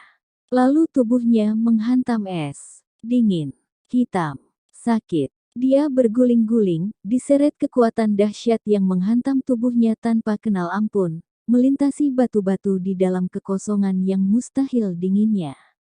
Paru-parunya terasa sakit meminta udara, tetapi otot-otot dadanya telah berkontraksi begitu dahsyat di dalam udara dingin sehingga dia bahkan tak mampu menghirup udara. "Aku berada di bawah es." Lapisan es di dekat air terjun tampaknya tipis akibat pusaran air, dan Andros langsung jatuh menembusnya. Kini dia tersapu ke hilir, terperangkap di bawah langit-langit transparan. Dia mencakar-cakar sisi bawah es, mencoba menembus keluar, tapi dia tidak punya pijakan. Rasa sakit yang menyayat dari lubang peluru di bahunya menguap pergi, demikian juga sengatan akibat peluru burung. Kedua rasa itu kini diblokir oleh denyut lemah tubuhnya yang berubah mati rasa. Arusnya semakin cepat, melontarkan tubuhnya mengelilingi kelokan di sungai. Tubuhnya berteriak minta oksigen. Mendadak dia terbelit dahan-dahan, tersangkut sebatang pohon yang jatuh ke dalam air. Berpikirlah. Dia meraba-raba dahan dengan panik, mencari jalan menuju permukaan, dan menemukan tempat itu menonjol menembus es. Ujung-ujung jarinya menemukan lubang kecil permukaan air yang mengelilingi dahan, dan dia menarik pinggiran lubang itu, mencoba memperbesarnya 2 kali. Lubang itu bertambah besar, kini berdiameter beberapa inci. Dia bersandar pada dahan, mendongakkan kepala, lalu desakkan mulutnya ke lubang kecil itu. Udara musim dingin mengalir masuk ke dalam paru-parunya terasa hangat. Oksigen mendadak itu menyulut harapannya. Dia menjejalkan kaki pada batang pohon dan mendorong punggung dan bahunya kuat-kuat ke atas. Es di sekitar pohon tumbang itu, yang berlubang-lubang akibat dahan-dahan dan bebatuan, sudah rapuh, sehingga ketika dia mendesakkan kaki kuatnya ke batang pohon, kepala dan bahunya berhasil memecah es, memasuki udara musim dingin. Udara mengalir ke dalam paru-parunya. Dengan sebagian besar tubuh masih terendam, dia menggeliat-geliat hebat ke atas, mendorong dengan kedua kakinya, menarik dengan sepasang lengannya, sampai akhirnya dia keluar dari air, berbaring kehabisan napas di atas es telanjang. Andros melepas topeng ski basahnya, mengantonginya, lalu memandang kembali ke hulu, mencari Peter Solomon. Kelokan sungai menghalangi pandangannya. Dadanya kembali serasa terbakar. Diam-diam dia menyeret dahan kecil ke atas lubang dada untuk menutupinya. Lubang itu akan beku kembali pagi nanti. Ketika Andros terhuyung-huyung memasuki hutan, salju mulai turun. Dia sama sekali tidak tahu sudah seberapa jauh dia berjalan ketika dengan linglung dia keluar dari hutan dan menemukan sebuah tanggul di samping jalan raya kecil. Dia mengigau dan mengalami hipotermia. Kini salju turun semakin lebat, lalu serangkaian lampu depan mobil mendekat di kejauhan. Andros melambai-lambaikan tangan dengan panik, dan truk pikap itu langsung berhenti. Kendaraan itu berpelat nomor Vermont. Seorang lelaki tua berkemeja kotak-kotak merah melompat keluar. Andros berjalan terhuyung-huyung menghampirinya, seraya memegangi dadanya yang terluka. "Seorang pemburu menembakku. Aku perlu rumah sakit." Tanpa ragu lelaki tua itu membantu Andros duduk di kursi penumpang dan menyalakan pemanas. Di mana rumah sakit terdekat? Andros sama sekali tidak tahu, tapi dia menunjuk ke selatan. Jalan keluar berikutnya. Kita tidak akan pergi ke rumah sakit.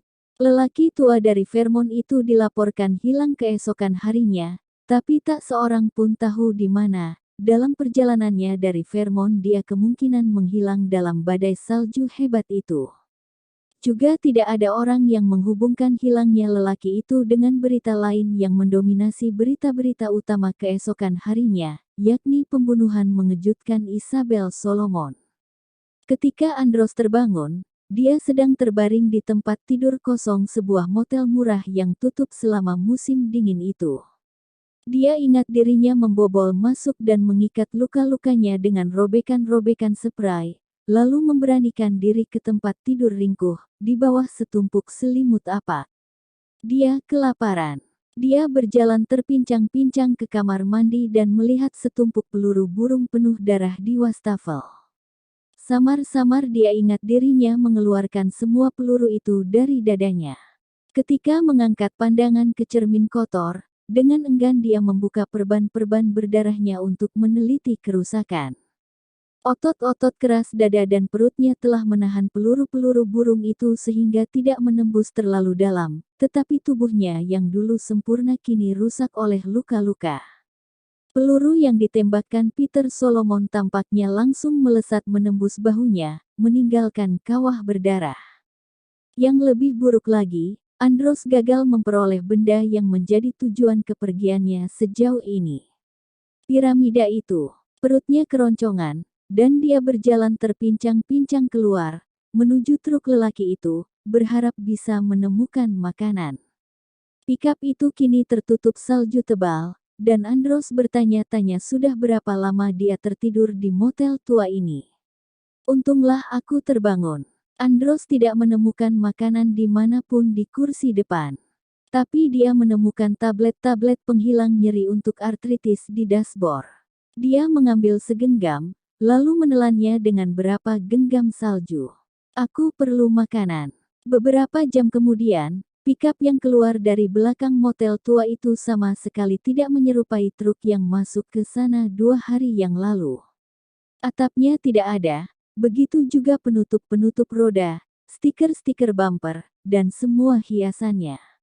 Nomor Vermont-nya hilang, digantikan plat nomor dari sebuah truk perawatan tua yang ditemukan Andros terparkir di sana. tempat pembuangan sampah motel, yang juga menjadi tempat membuang semua spray berdarah, peluru burung, dan bukti lain keberadaannya di motel itu.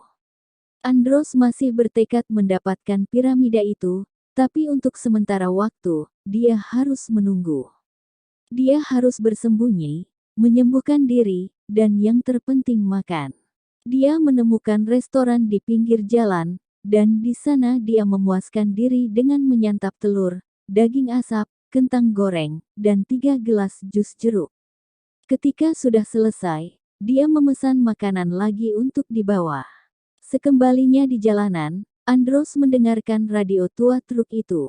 Dia belum menonton televisi atau membaca koran semenjak pencobaan yang dialaminya itu, dan ketika akhirnya mendengarkan stasiun berita lokal, beritanya membuatnya terpana. Para penyelidik FBI, ujar pembaca berita, meneruskan pencarian mereka untuk mencari penyerang bersenjata yang membunuh Isabel Solomon di rumah Potomac-nya 2 hari yang lalu. Pembunuh itu diyakini terjatuh ke dalam es dan tersapu ke laut. Andros terpaku. Membunuh Isabel Solomon. Dia menyendiri dalam keheningan yang membingungkan, mendengarkan berita selengkapnya. Sudah waktunya untuk pergi jauh, jauh dari tempat ini. Apartemen Upper West Side menawarkan pemandangan menawan Central Park. Andros memilihnya karena lautan hijau di luar jendela mengingatkannya pada pemandangan Laut Adriatik yang hilang darinya. Walaupun tahu dirinya harus merasa gembira karena masih hidup, dia tidak bergembira. Kekosongan itu tidak pernah meninggalkannya, dan dia mendapati dirinya terpaku pada kegagalannya untuk mencuri piramida Peter Solomon. Andros menghabiskan jam-jam yang panjang untuk meriset legenda piramida Mason. Dan walaupun tampaknya tak seorang pun tahu pasti apakah piramida itu nyata atau tidak, mereka semua mengiyakan janji kebijakan dan kekuasaan luar biasanya yang terkenal. Piramida Mason itu nyata, kata Andros pada diri sendiri. Informasi dari orang dalam itu tak terbantahkan. Nasib telah meletakkan piramida itu di dalam jangkauan Andros. Dia tahu, mengabaikannya adalah seperti memegang tiket lotre kemenangan dan tak pernah menggunakannya. Aku satu-satunya non-anggota Mason hidup yang tahu bahwa piramida itu nyata, dan aku juga tahu identitas lelaki yang menjaganya. Bulan demi bulan berlalu, dan walaupun tubuhnya sudah memulihkan diri, Andros tidak lagi menjadi spesimen congkak seperti dirinya dulu di Yunani. Dia berhenti berolahraga dan berhenti mengagumi ketelanjangan tubuhnya sendiri di cermin. Dia merasa seakan tubuhnya mulai menunjukkan tanda-tanda penuaan. Kulitnya yang dulu sempurna menjadi tambalan bekas luka, dan ini hanya semakin membuatnya tertekan. Dia masih mengandalkan tablet-tablet penghilang nyeri yang diminumnya di sepanjang masa pemulihannya, dan dia merasa dirinya telah menyelinap kembali ke dalam gaya hidup yang menjebloskannya ke dalam penjara Soganlik. Dia tak peduli. Tubuh ini mendambakan apa yang didambakannya. Suatu malam, dia sedang berada di Greenwich Village, membeli narkoba dari seorang lelaki yang lengan bawahnya bertato halilintar panjang bergerigi. Andros bertanya tentang tato itu, dan lelaki itu mengatakan bahwa tatonya menutupi bekas luka panjang yang didapatnya dalam kecelakaan mobil. Melihat bekas luka itu setiap hari mengingatkanku pada kecelakaan, ujar si bandar, jadi aku membuat tato di atasnya, dengan kekuatan pribadi. Aku kembali memegang kendali. Malam itu, ketika sedang teler akibat narkoba barunya, Andros berjalan terhuyung-huyung memasuki kios tato lokal dan menuju meja. Aku ingin menyembunyikan bekas-bekas luka ini, katanya. Aku ingin kembali memegang kendali. Menyembunyikan bekas-bekas luka. Seniman tato itu mengamati dada Andros. Dengan apa? Tato. Ya, maksudku tato apa? Andros mengangkat bahu, dia hanya ingin menutupi pengingat buruk masa lalunya. Aku tidak tahu. Kau yang memilihkan. Seniman itu menggeleng dan memberi Andros sebuah pamflet mengenai tradisi kuno dan suci menato tubuh.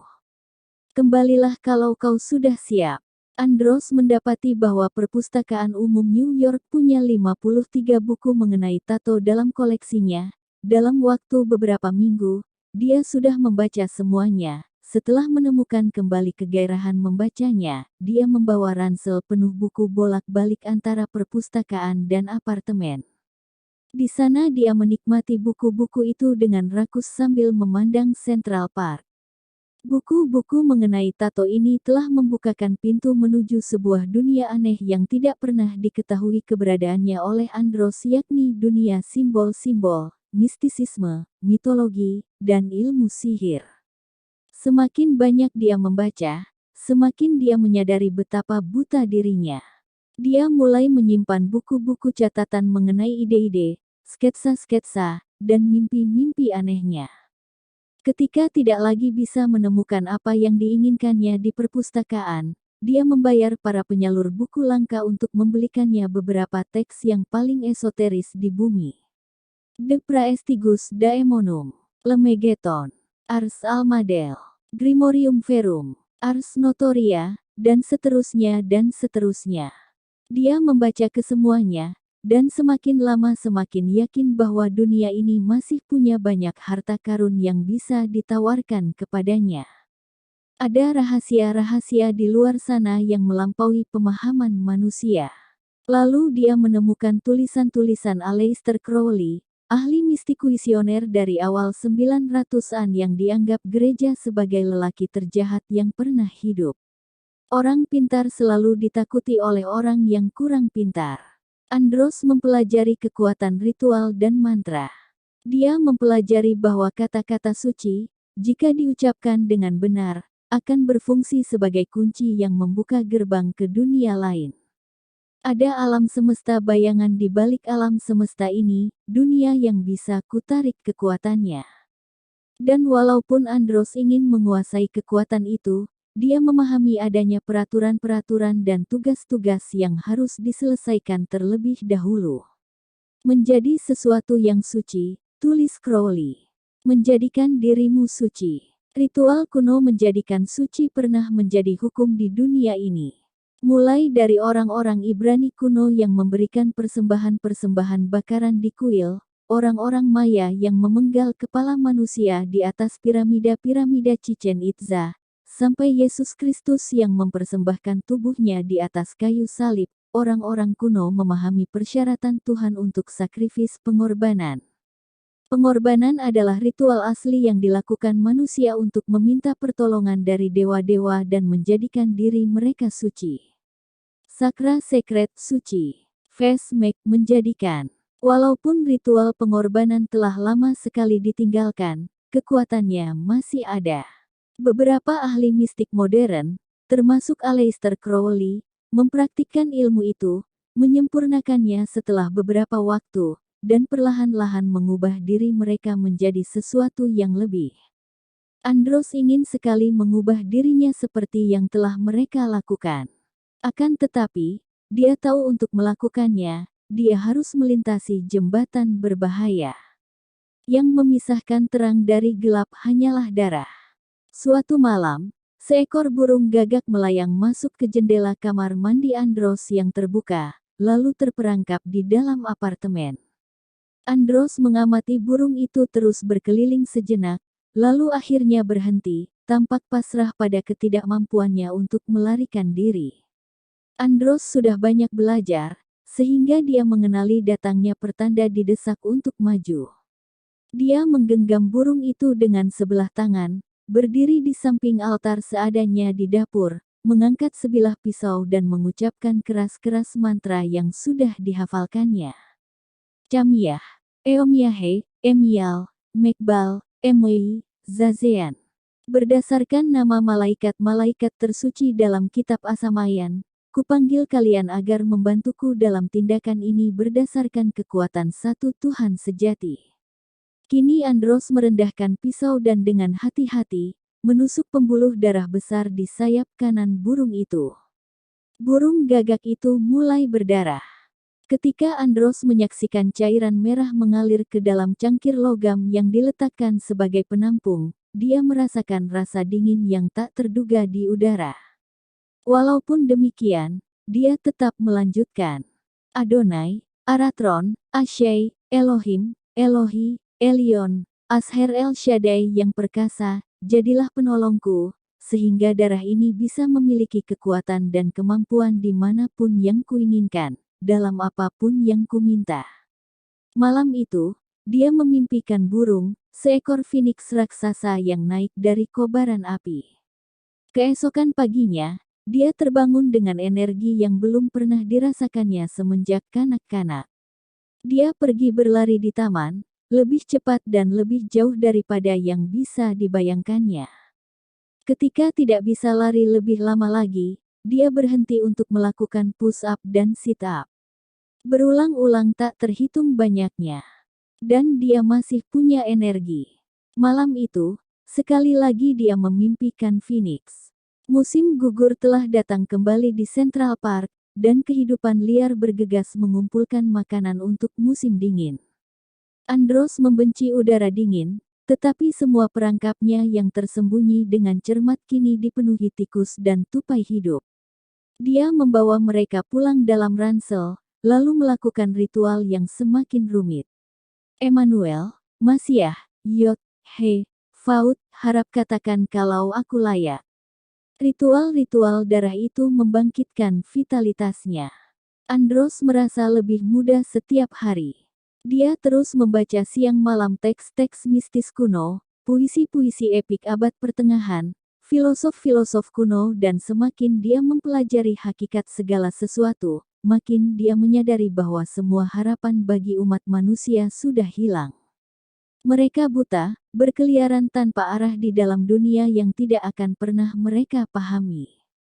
Andros masih manusia, tapi dia merasa sedang berevolusi menjadi sesuatu yang lain. Sesuatu yang lebih hebat, sesuatu yang suci. Tubuhnya yang besar sudah keluar dari keadaan normal, kini lebih kuat daripada sebelumnya. Akhirnya dia memahami tujuan sejatinya. Tubuhku hanyalah wadah bagi harta karunku yang terampuh, yakni pikiranku. Andros tahu, potensi sejatinya belum terwujud, dan dia mencari lebih dalam. Apa takdirku? Semua teks kuno membicarakan kebaikan dan kejahatan, dan keharusan manusia untuk memilih salah satunya. Aku sudah membuat pilihanku dulu sekali, pikirnya menyadari, tetapi dia sama sekali tidak menyesal. Bukankah kejahatan adalah sebuah hukum alam? Kegelapan datang setelah terang. Kekacauan mengikuti keteraturan. Entropi adalah fundamental. Semua membusuk. Kristal yang tersusun sempurna pada akhirnya berubah menjadi partikel-partikel debu acak. Ada yang menciptakan, dan ada yang menghancurkan. Setelah membaca Paradise Lost-nya John Milton, barulah Andros melihat takdir mewujud di hadapannya. Dia membaca mengenai malaikat agung yang jatuh. Setan pejuang yang berperang melawan terang, sang pemberani, malaikat bernama Moloch. Moloch hidup di dunia sebagai Tuhan. Kemudian Andros tahu bahwa nama malaikat itu jika diterjemahkan ke dalam bahasa kuno, berubah menjadi Malah. Dan itulah aku. Sama seperti semua perubahan besar lainnya, perubahan harus dimulai dengan pengorbanan, tapi bukan tikus atau burung. Tidak, perubahan ini memerlukan pengorbanan sejati. Hanya ada satu pengorbanan yang layak. Mendadak dia merasakan kejelasan yang tidak menyentuh apapun yang pernah dirasakannya dalam hidup. Seluruh takdirnya telah mewujud. Selama 3 hari berturut-turut, dia membuat sketsa pada selembar kertas besar. Ketika selesai, dia telah menciptakan cetak biru bagi dirinya sendiri. Dia menggantungkan sketsa seukuran manusia itu pada dinding, lalu memandanginya seakan memandang cermin. Aku adalah mahakarya. Keesokan harinya, dia membawa gambar itu ke kios tato. Dia sudah siap. Bab 78. Gedung George Washington Masonic Memorial bertengger di atas Sutter's Hill di Alexandria, Virginia. Dibangun bertingkat 3 dengan kerumitan arsitektur yang semakin tinggi dari bawah sampai atas, gaya Doric, Ionik, dan Korintian. Bangunan itu berdiri sebagai simbol fisik kebangkitan intelektual manusia.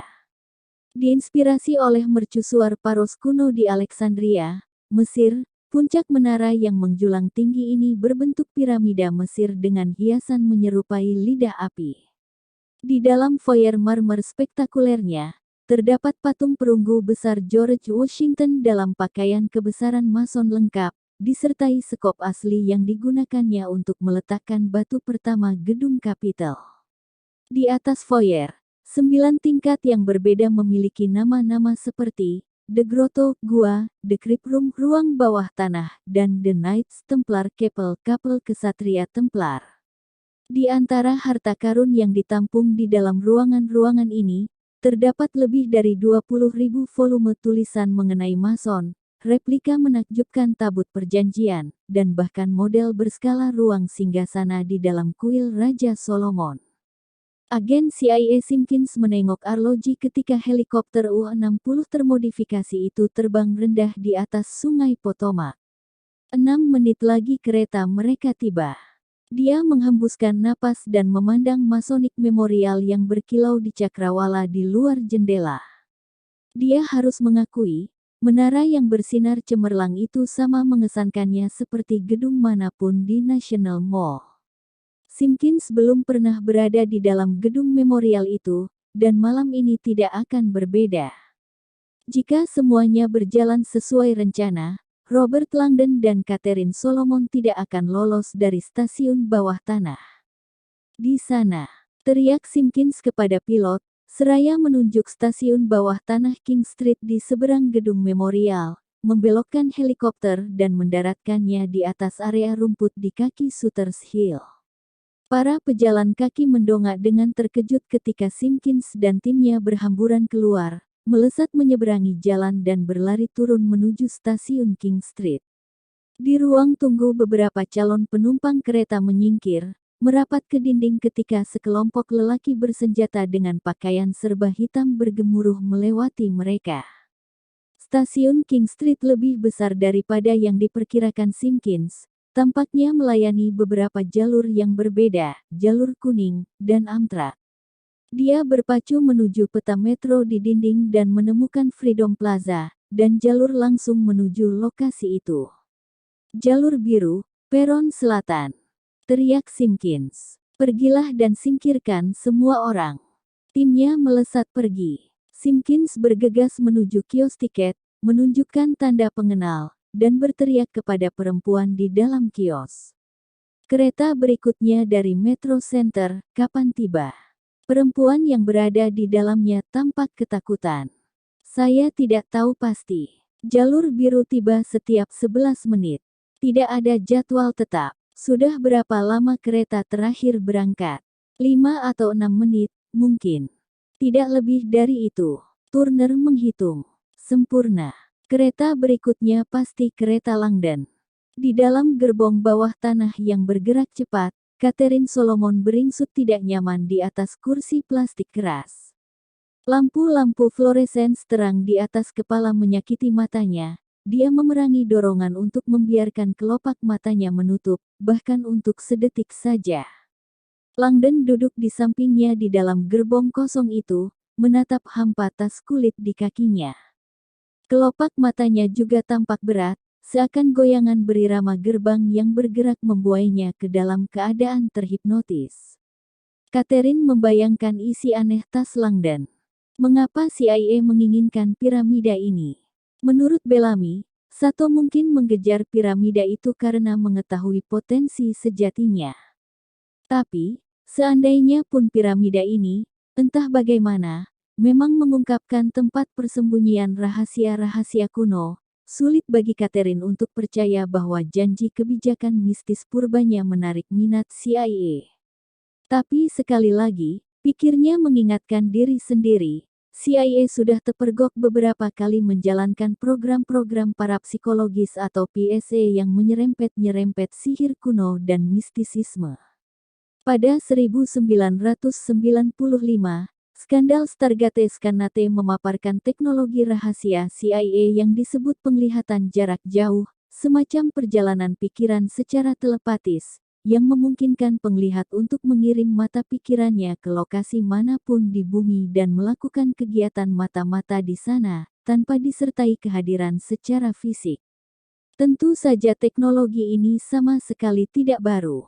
Penganut mistik menyebutnya sebagai proyeksi astral, dan para yogi menyebutnya sebagai pengalaman di luar tubuh. Sayangnya, para pembayar pajak Amerika yang ketakutan menyebutnya sebagai absurd, dan program itu dihentikan. Setidaknya secara publik. Ironisnya, Catherine melihat hubungan-hubungan luar biasa antara program-program CIA yang gagal itu dan terobosan-terobosannya sendiri dalam ilmu nutik. Catherine ingin sekali menelepon polisi dan mencari tahu apakah mereka sudah menemukan sesuatu di Colorama Heights, tapi dia dan Langdon kini tidak punya ponsel, lagi pula berhubungan dengan pihak berwenang mungkin suatu kesalahan. Mustahil untuk mengetahui sejauh mana jangkauan Sato. Sabar Catherine. Dalam hitungan menit, mereka akan sampai di sebuah tempat persembunyian aman, sebagai tamu lelaki yang sudah meyakinkan mereka bahwa dia bisa memberikan jawaban. Catherine berharap, semua jawabannya, apapun itu, membantunya menyelamatkan kakaknya. Robert, bisiknya, seraya mendongak memandang peron bawah tanah. Kita turun di perhentian berikutnya. Perlahan-lahan Langdon tersadar dari lamunan. Terima kasih. Ketika kereta bergemuruh menuju stasiun, di atas bahunya sambil melirik Catherine dengan ragu, marilah kita berharap kedatangan kita tidak menghebohkan. Saat Turner Simpkins melesat turun untuk bergabung dengan orang-orangnya, peron bawah tanah sudah benar-benar bersih, dan timnya sedang menyebar, mengambil posisi di balik pilar-pilar penyangga yang tegak di sepanjang peron. Suara bergemuruh di kejauhan menggema dalam terowongan di ujung lain peron. Ketika suara semakin kencang, Simpkins merasakan terpaan udara apak di sekelilingnya. Tidak mungkin lolos, Mr. Langdon. Simpkins berpaling kepada dua agen yang dimintanya bergabung bersamanya di peron. Keluarkan tanda pengenal dan senjata. Kereta-kereta ini otomatis, tapi punya kondektur yang membukakan pintu. Temukan dia. Kini lampu depan kereta muncul di terowongan, dan suara berdecit menembus udara. Ketika kereta memasuki stasiun mulai melambat, Simpkins dan dua agennya mencondongkan tubuh di atas jalur rel dan melambai-lambaikan lencana CIA mereka. Mereka mencoba melakukan kontak mata dengan kondektur sebelum dia sempat membukakan pintu-pintu. Kereta mendekat dengan cepat. Di gerbong ketiga, Simpkins akhirnya melihat wajah terkejut kondektur yang tampak sedang mencari tahu mengapa tiga lelaki berpakaian hitam melambaikan lencana pengenal kepadanya.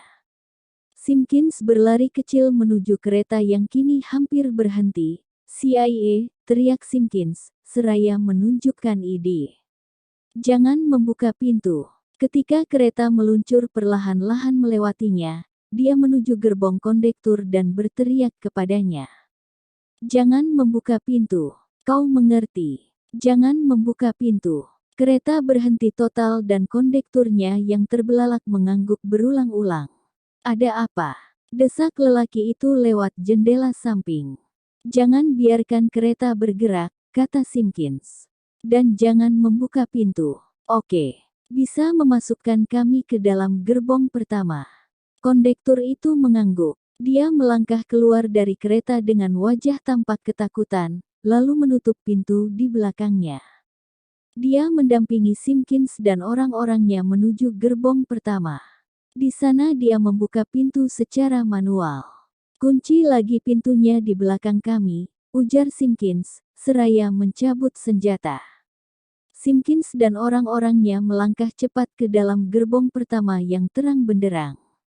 Kondektur mengunci pintu di belakang mereka. Gerbong pertama hanya berisi 4 penumpang, 3 remaja laki-laki dan seorang perempuan tua, semuanya tentu saja tampak terkejut melihat 3 lelaki bersenjata masuk.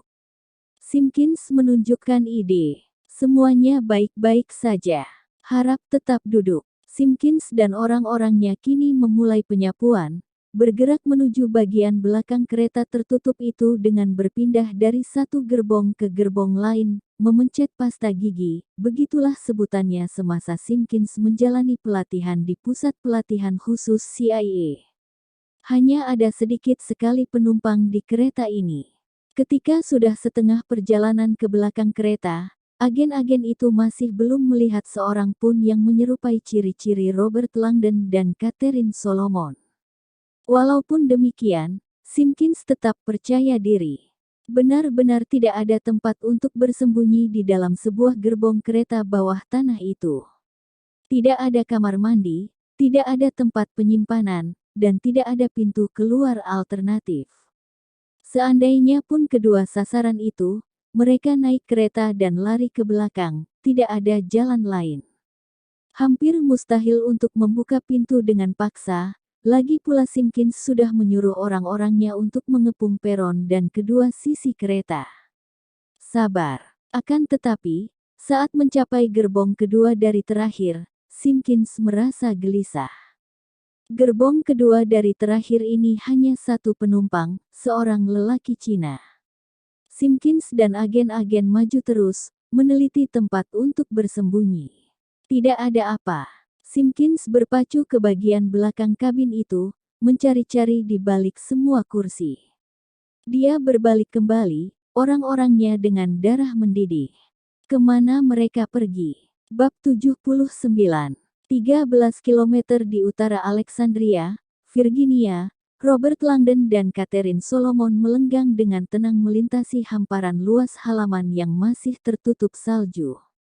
Seharusnya kau menjadi aktris, ujar Langdon, yang terkesan oleh pemikiran cepat dan keahlian berimprovisasi Catherine. Kau sendiri tidak terlalu buruk. Perempuan itu tersenyum kepadanya. Pertama-tama Langdon bingung melihat aksi-aksi mendadak Catherine di dalam taksi. Tanpa disertai peringatan, perempuan itu mendesak mereka untuk pergi ke Freedom Plaza karena dia menyadari hubungan bintang Yahudi dan The Great Seal Amerika Serikat.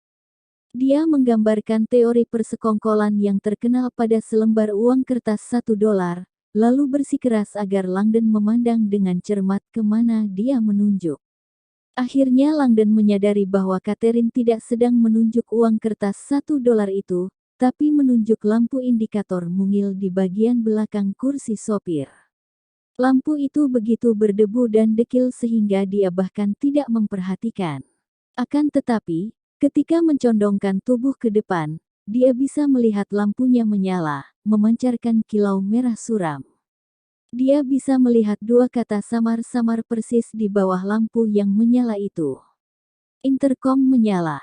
Dengan terkejut, Langdon melirik Catherine, yang dengan mata panik mendesaknya untuk melihat ke kursi depan.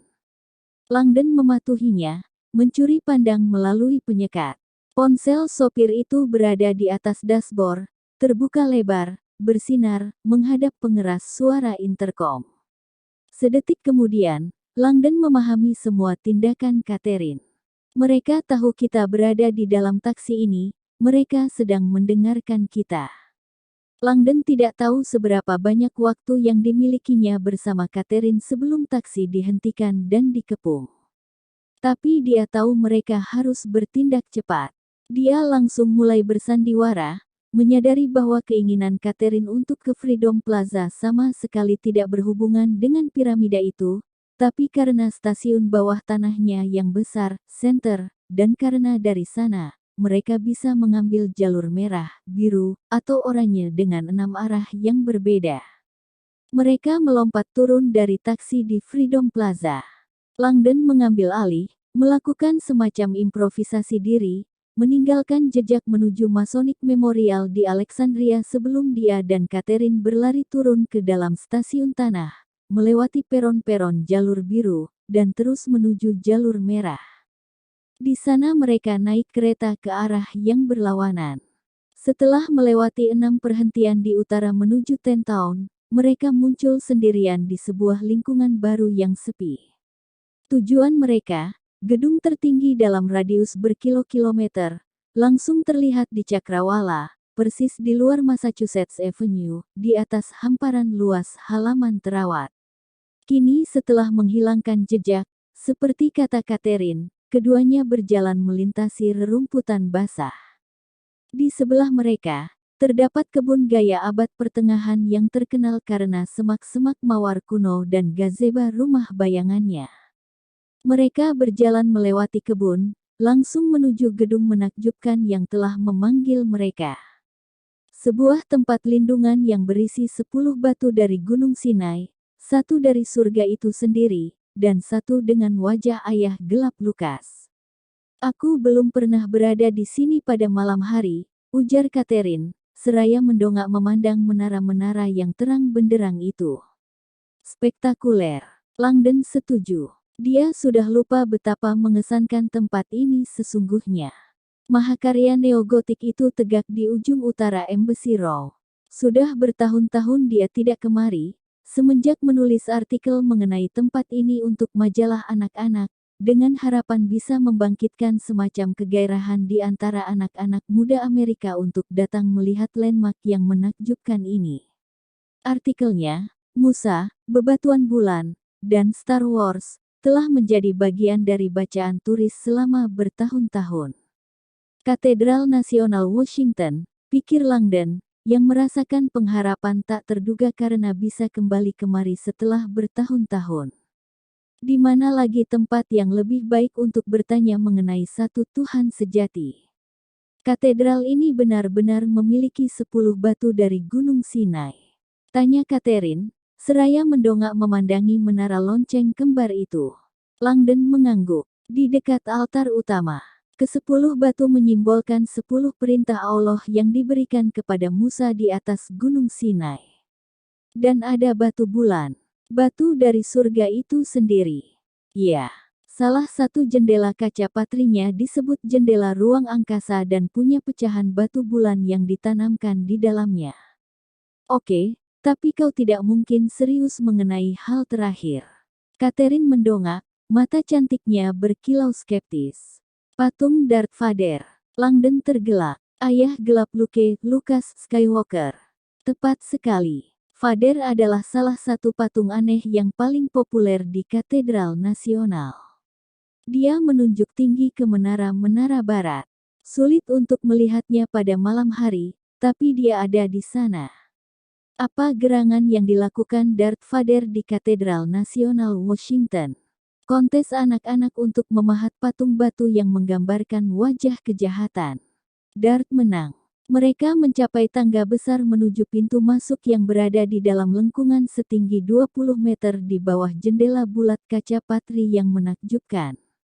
Ketika mereka mulai menaiki tangga, benak Langdon beralih pada suara asing misterius yang meneleponnya tadi. Jangan sebut nama. Katakan, apakah kau berhasil melindungi peta yang dipercayakan padamu? Bahu Langdon terasa sakit karena membawa piramida batu yang berat itu, dan dia ingin sekali meletakkannya. Memberikan perlindungan dan jawaban. Ketika mendekati puncak tangga, mereka disambut sepasang pintu kayu yang mengesankan. Kita ketuk saja, tanya Catherine. Langdon juga sedang memikirkan hal yang sama, tapi salah satu pintu membuka. Siapa di sana? Sapa sebuah suara ringkih. Wajah seorang lelaki tua keriput muncul di ambang pintu. Dia mengenakan jubah pendeta dan menatap kosong. Matanya keruh dan diburamkan katarak. Namaku Robert Langdon, jawab Langdon. Aku dan Catherine Solomon mencari tempat perlindungan.